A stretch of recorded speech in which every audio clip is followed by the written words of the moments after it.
Welcome back to the second day of the SAPRK Writing Festival. Thank you guys for joining us. Thank you guys online for being here. So today we're going to spend a little bit of time talking about the writing process.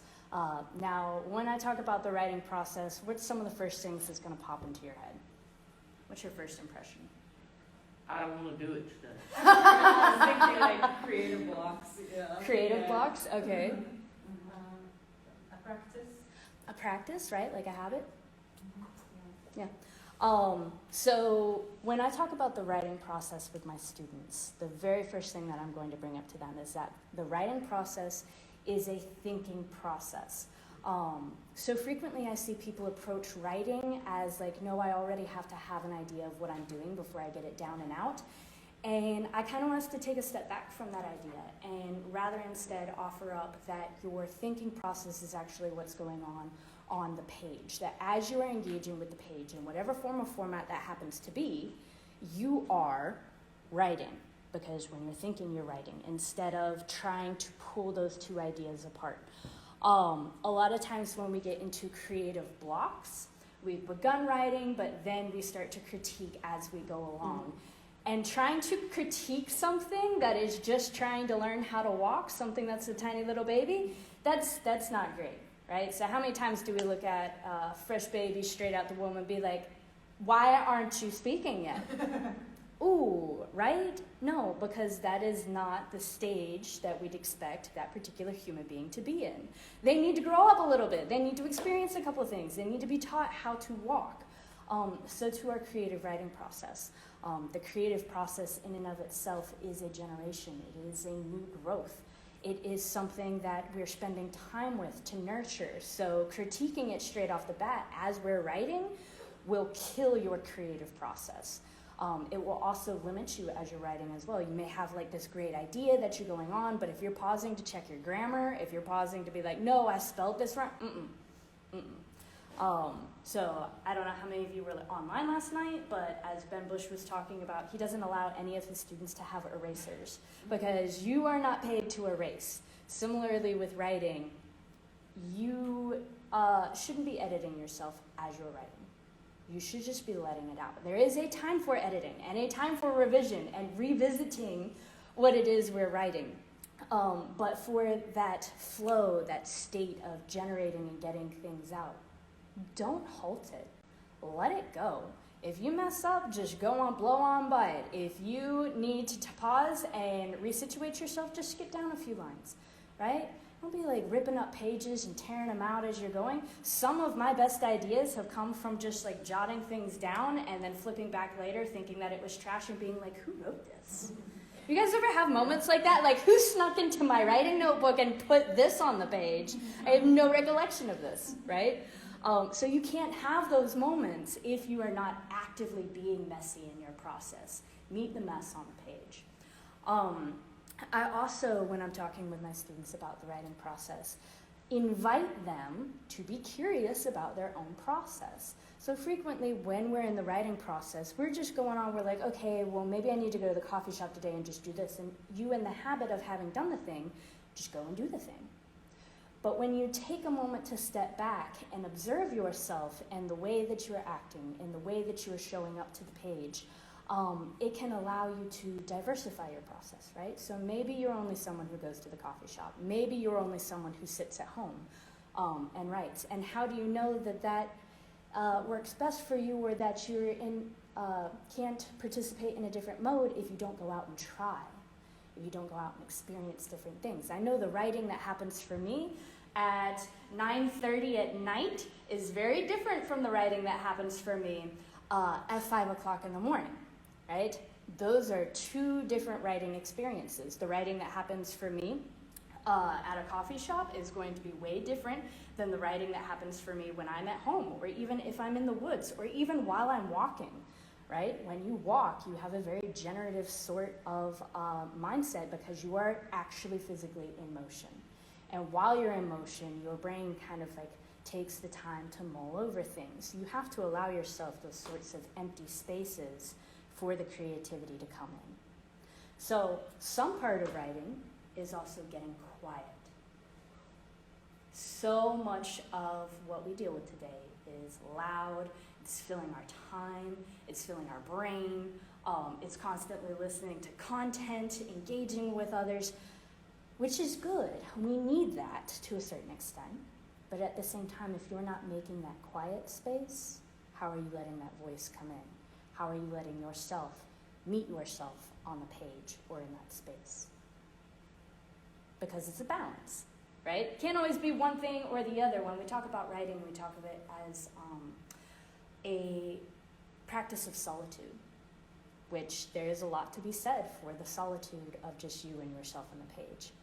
But that can also get incredibly lonely, right? Which is why we have things like SAPRK, because we need community to engage in writing. We need at some point to share what we have written, to share the parts of ourselves that we were discovering along the way in our writing. So I'm going to go ahead and invite you for the next 10 minutes to be curious about the writing process. What is your writing process? I want you to observe. What are the habits that you have established thus far? What are the materials that you like to use? So I know we all love like a fresh new notebook, right? Mm-hmm. That's great, but also there is the apprehension of the blank page, the idea that this notebook can only be for this idea, and this notebook can only be for that idea. So I want you to kind of be curious about your own thought process.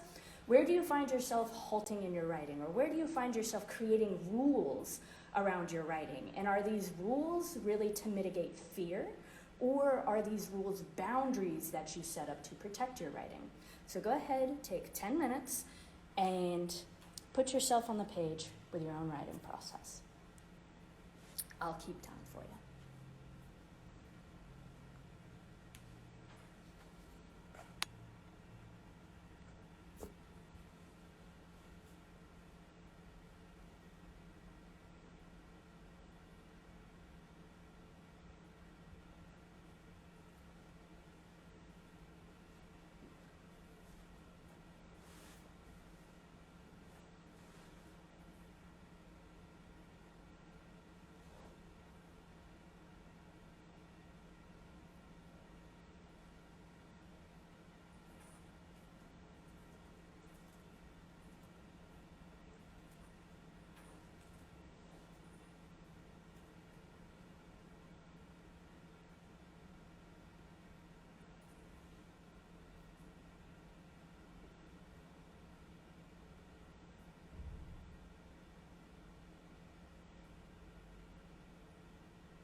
For those of you who are just joining us online, we are taking a little bit of time to be interested in our own creative writing process, to sort of observe ourselves and observe how we write, just by jotting down some ideas about where do we prefer, how do we imagine the writing process, what are the habits you've fallen into. So go ahead and take some time to put those ideas down on the page. We'll be going at this for another 8 minutes or so.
So, in this process, what did you learn?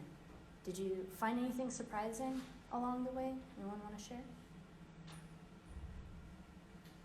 I think for me, I don't have a process because I hate process.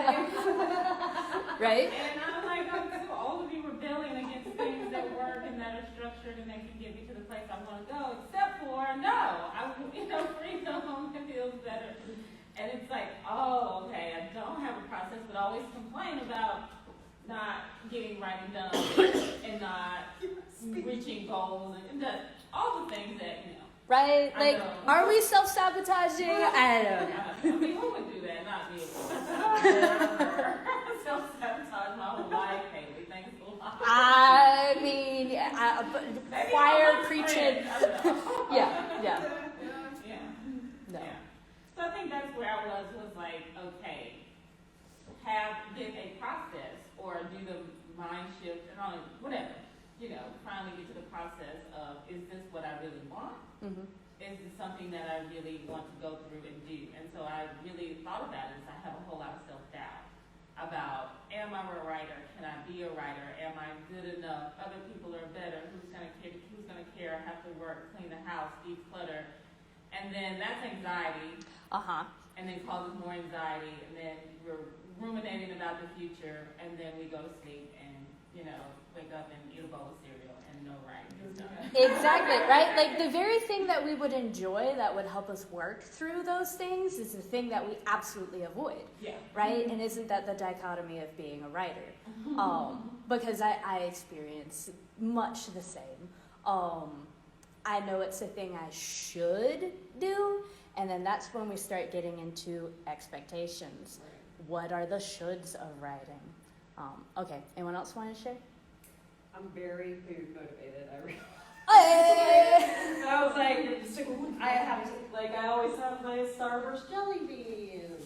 Very I nice. gotta have my sugar, I gotta have my caffeine. I have to feed myself before I will even think about starting to write. Like, make sure I have a full breakfast or plethora of snacks like we talked about yesterday. Like, I have to have food on hand, which is just me in everyday life too, not just my writing process. But I will find, I guess I will find anything to keep myself from writing. If I want to be brilliant, I have to have Albanese gummy bears on hand. Like, that's just a requirement. I love food. I will involve food in anything, and I feel like it's maybe the only thing. And now I want to write snacks across my thing, Right? Right? because I don't really associate writing with snacks ever, and maybe I need to. Right? Absolutely. You should. If there's anyone online who wants to share, you can go ahead and drop it in the comments. I'll give you a couple of moments to do that if you want. We can read those out and participate in that. But snacks is a big part of it. But also, writing is a thinking process. We burn calories when we think. It is as much labor as it is to go out and to actually work. All right, so if we're expected to replenish ourselves and have a source for the writing, of course snacks are involved. Of course we gotta get all those carbs and calories in order to generate the writing.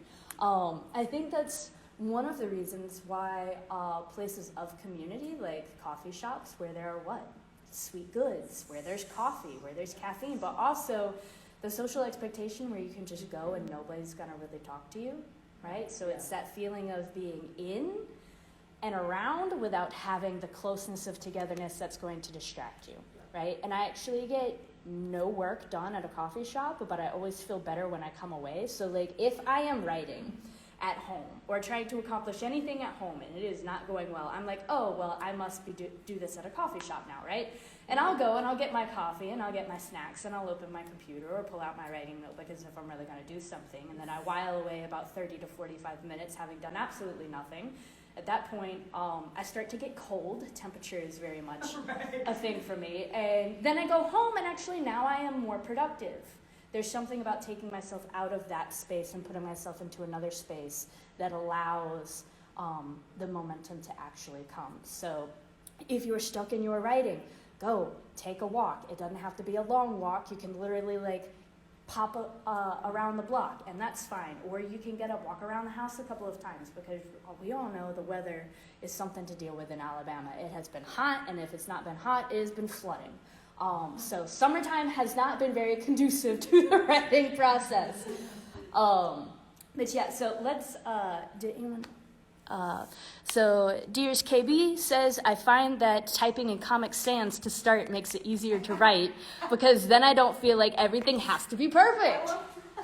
Yeah, I love that. Thank you. Yeah, and that's that idea of the anxiety of the blank page, right? So if we are participating in something, go ahead, change it up, use different fonts.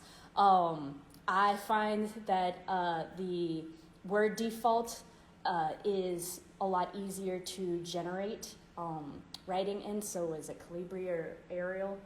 It's a sans serif font. It's a little bit easier to generate than in Times New Roman, right? Yeah. Also, I have this idea that I generate all of my poetry on paper, but then I have to type it up and print it out in order to revise it. Yeah. But if I am writing fiction, hey, good morning. If I'm writing fiction, then I have to type it up and have that digital process as well. Then I have to print it out and go back through on the page. There's just something about the difference between engaging by hand and then engaging in the digital format. So, Nicole says, the joys and pleasures of my writing process fades over the leaps of too much coffee or under the guise of a good glass of wine too many. And because I have the gift of talk, I will call and convince you of my good idea. Emmett says, I make acrostic poems about people if I'm stuck. It forces creative juices to flow. I like that, Emmett. When I was participating in my thesis, which is generating a lot of poetry across a very short amount of time, I took myself to a coffee shop and I sat down and I was like, I will not be leaving here without writing a poem. And I was like, okay, but what is the shortest poem I can write? And that is a haiku. So I forced a haiku out of myself and I went, that was great. Let me do another. And I walked away from that coffee shop with a string of haikus back to back. And it's still a poem that I absolutely adore. So sometimes you just have to sit down, you just have to force it. And even in that forcing, even in that moment of just like, I just need to open up the door just a little bit, and then that process will be accessed for me. All right, now about the shoulds. What are your expectations for writing when you sit down? What do you think writing should be? Because we are all writers, right? Are we all Neil Gaiman? Are we all putting out multi-million-dollar books that will be turned into TV shows? If you are, let me know. I want to talk to you. Right? But there's nothing to say that he is any more a writer than we are any less of a writer, right? We are all writers. So what is our idea about writing that makes us think, oh, well, those great writers who put out those novels, why are they more writerly than we are? Why is the success the selling of the story? Why is this success not here in this moment, in this room? Us showing up to the page, us showing up for each other. That is just as much success as those big authors and ideas. So for the next 10 minutes, I'm going to invite you to the page to write about the shoulds of writing. When you sit down, what are the things that stop you? What are your fears? What are your aspirations? What do you think makes writing successful? What do you think you want to get out of your writing, and what stops you? Because when we start to look at these expectations, and more so when we get those expectations out of our head and down on the page, they don't seem as scary, nor do they seem as distant. We can work through them. We can process through them. All right, 10 minutes.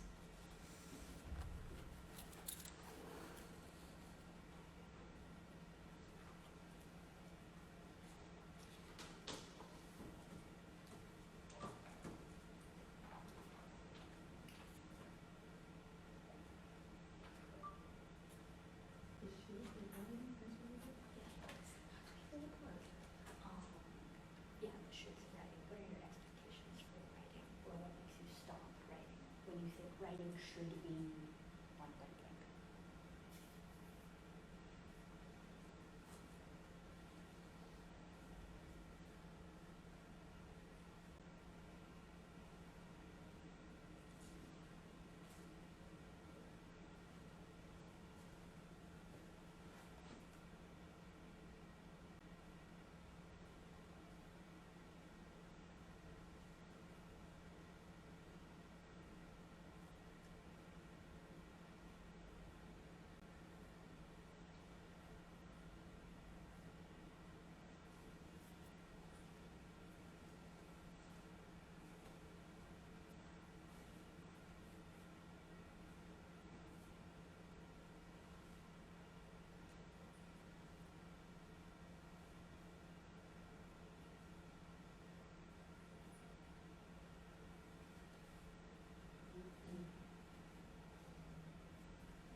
Great. So what did you guys come up with? What are some of the shoulds you think are involved in writing? I wrote self-imposed demands create commands. Ooh. Self-imposed demands create commands. I like it. Yeah. Instead of creative flow, letting go of ego allows me to have space for grace. The humor, wisdom, and connection flows. I put my hands on my belly and breathe so my creative womb can birth a divine spark of new life. I like it. I like it.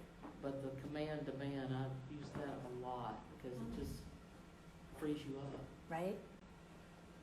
Very nice. If there's anyone online who wants to share, go ahead and drop your stuff in the comment box and we will get to that. All right. Anyone else have any shoulds along the way that you encountered?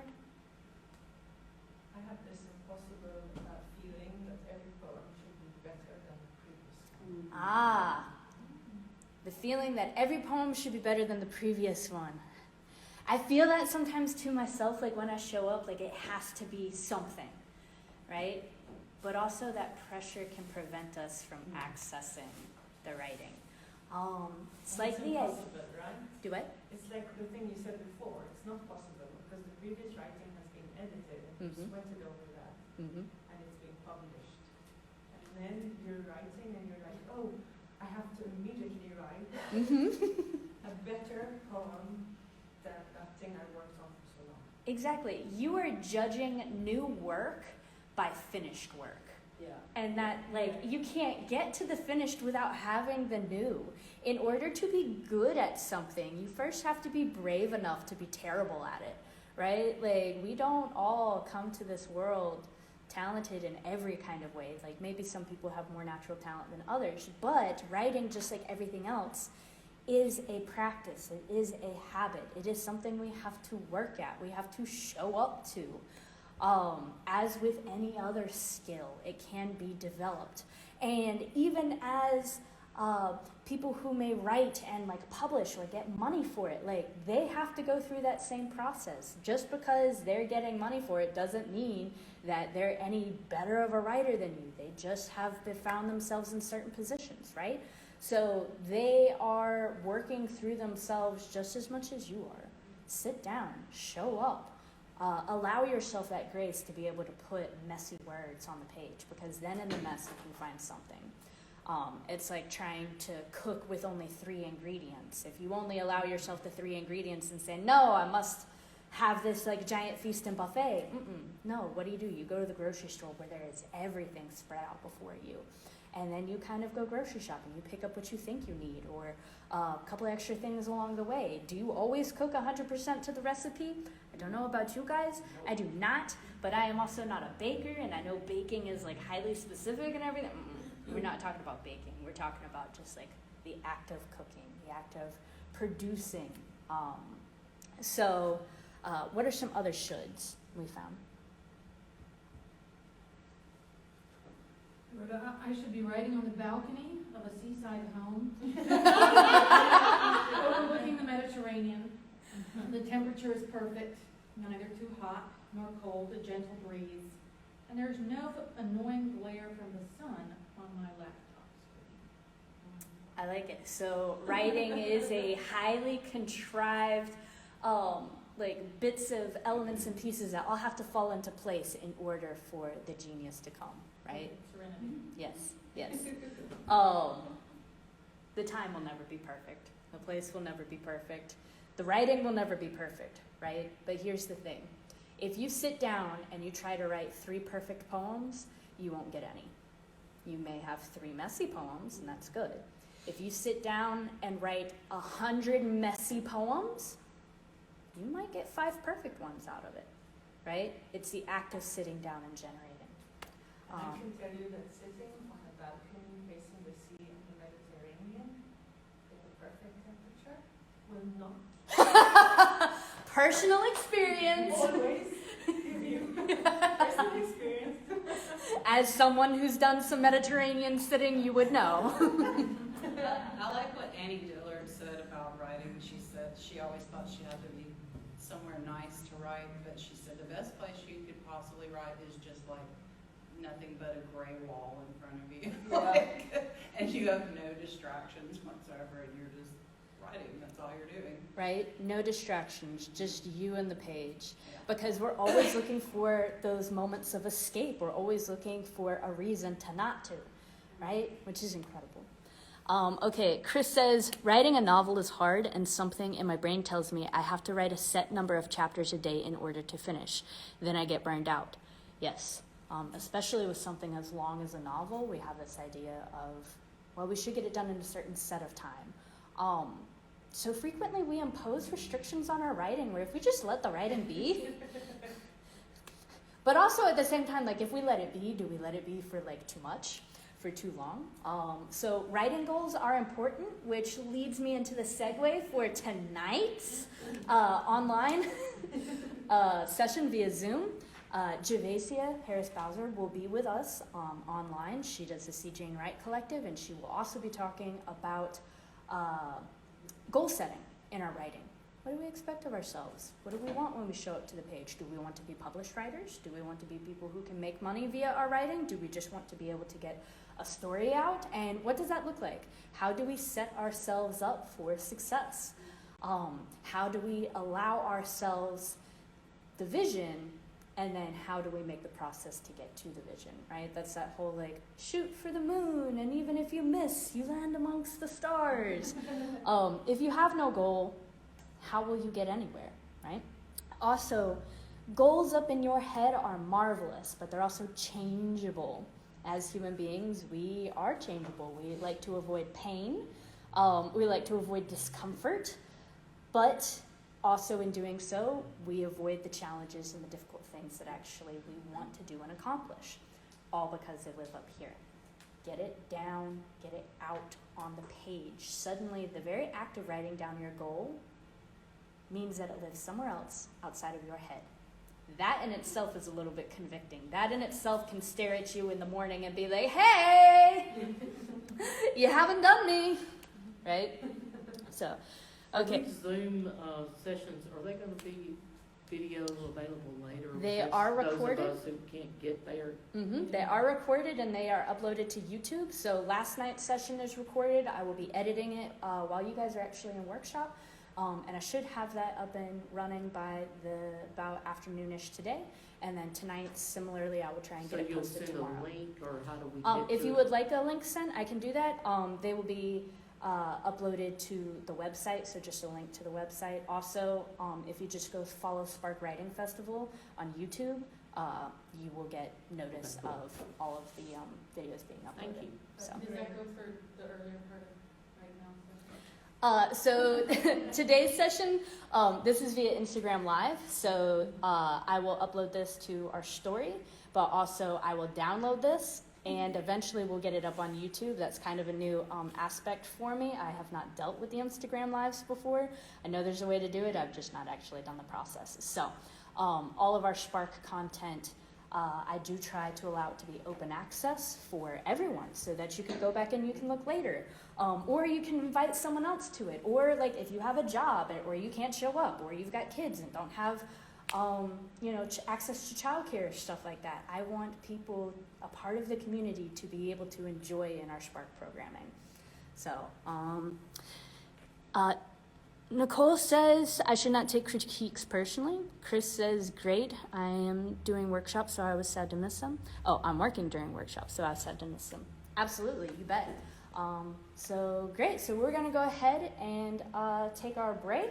I'll give you about 10 minutes to get situated for your workshops. So thank you guys for coming out. I appreciate you, and we'll keep on rock and rolling. Thanks guys for showing up online. Y'all take care, and I'll see you tomorrow.